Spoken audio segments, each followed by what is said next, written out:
আসসালামু আলাইকুম। আমন্ত্রণ জানাচ্ছি আজকে এপিসোডটি দেখার জন্য। আশা করছি কাছে দূরে সবাই অনেক বেশি ভালো আছেন। বিকেলে নাস্তার জন্য একটি রেসিপি তৈরি করব, পাকোড়া, ফুলকপি এবং চিড়ে দিয়ে। রেসিপি ভালো লাগলে চ্যানেলটাকে সাবস্ক্রাইব করে সাথে থাকতে পারেন আর ভিডিওটা দেখার শুরুতে একটা লাইক দিয়ে দেবেন প্লিজ। তো অর্ধেকটা ফুলকপি নিয়েছি আর 1 বাটি পরিমাণ চিড়ে নিয়ে নিলাম। চিড়েটা পানি দিয়ে খুব ভালোভাবে ধুয়ে পরিষ্কার করে নিতে হবে, ধান থাকলেও পরিষ্কার করে নিতে হবে। 4-5 বার পানি পাল্টে পরিষ্কার করে ধুয়ে 5 মিনিট ভিজিয়ে রাখলাম। তারপর স্ট্রেন করে নিতে হবে। বেশিক্ষণ কিন্তু ভিজিয়ে রাখা যাবে না। স্ট্রেন করে নেওয়ার পর ফুলকপিটা গ্রেট করে নেব। একটা গ্রেটার দিয়ে ফুলের অংশটুকু শুধু গ্রেট করে নেব। দারুণ মুচমুচে হয় এই ফুলকপির নাস্তাটা। ফুলকপি পাকোড়া তো আমরা অনেকভাবেই তৈরি করে খেয়েছি, একবার এইভাবে করে দেখবেন, অনেক বেশি সুস্বাদু হবে। বাইরেটা দারুণ মুচমুচে এবং ভিতরটা নরম হবে। তো গ্রেট করে রাখার পর অন্যান্য উপকরণ এর সাথে দিয়ে দেব। প্রথমে চিড়ে দিয়ে দেব। খুব সামান্য মশলা দিয়েই কিন্তু এই পাকোড়াটা তৈরি করা যাবে।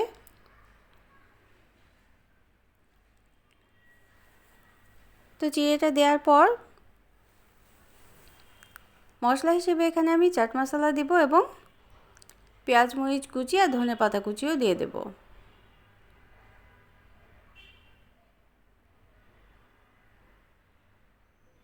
পেঁয়াজটা একটু মিহি কুচি করে কেটে নিতে হবে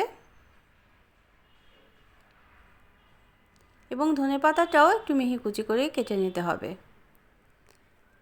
তো লবণ দিয়ে দিলাম পরিমাণ মতো এবং 1 টেবিল চামচ পরিমাণ চাট মশলা দিয়েছি। এখন সবগুলো উপকরণ খুব ভালোভাবে হাত দিয়ে মিক্সড করে নিতে হবে।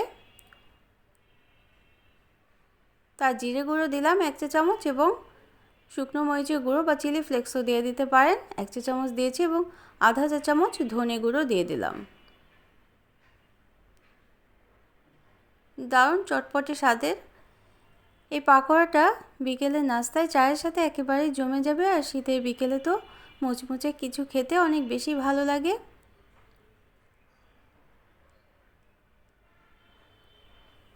তো আমার রেসিপিটি ভালো লাগলে একটা লাইক দিয়ে দিতে পারেন এবং এই পর্যন্ত যারা দেখলেন লাইক দিতে ভুলে গিয়েছেন, এখনই একটা লাইক দিয়ে দেখাটা কন্টিনিউ করবেন প্লিজ। সামান্য পরিমাণ হলুদের গুঁড়ো দিয়ে দিলাম আর 1 চা চামচ পরিমাণ সাদা তেল দিয়েছি। কর্নফ্লাওয়ার দিয়ে দিলাম আধা কাপ পরিমাণ। এই কর্নফ্লাওয়ার বা চালের গুঁড়োও দিতে পারেন, তবে আটাটা দিলে খুব বেশি মুচমুচে হবে না। তো এইভাবে করে গোল শেপ করে তৈরি করে রাখলাম। তারপর আমরা পাকোড়াটা ভেজে নেব। খুব অল্প সময়ের মধ্যেই চায়ের সাথে জমে যাবে এরকম একটা নাস্তা রেসিপি। যারা প্রথম ভিজিট করছেন চ্যানেলটিকে, তারা চাইলে চ্যানেলটিকে সাবস্ক্রাইব করে বেল বাটন প্রেস করে অল অপশনটা সিলেক্ট করে সাথে থেকে যেতে পারেন। তেলটা খুব ভালোভাবে গরম করে নিয়েছি। তারপর 2-3টে প্রথমে পাকোড়া দিয়েছিলাম, দিয়ে প্যানটাকে একটু তেলতেলে করে নিয়েছি। প্রথমেই কিন্তু নেড়ে নেওয়া যাবে না, যেহেতু চিড়ের পাকোড়া এবং চিড়ে আর ফুলকপি দিয়ে পাকোড়া, এর জন্য কিন্তু একটু নরম হবে এই পাকোড়াটা প্রথম অবস্থায়।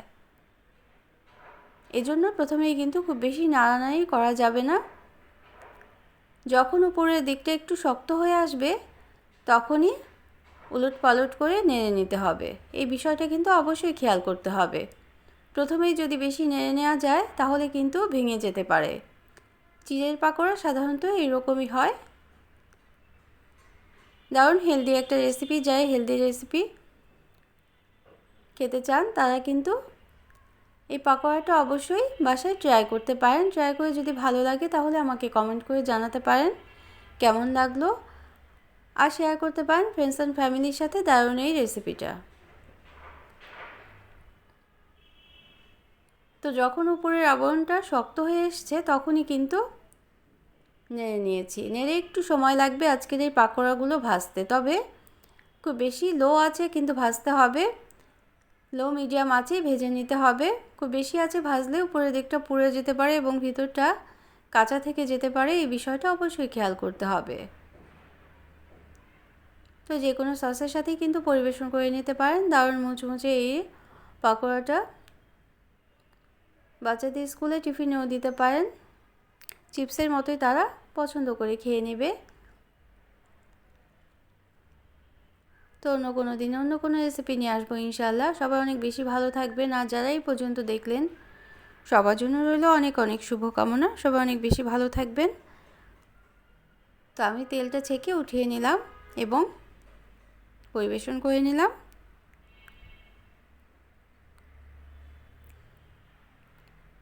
তো সবাই সবার জন্য দোয়া করব। Thanks for watching. আল্লাহ হাফেজ।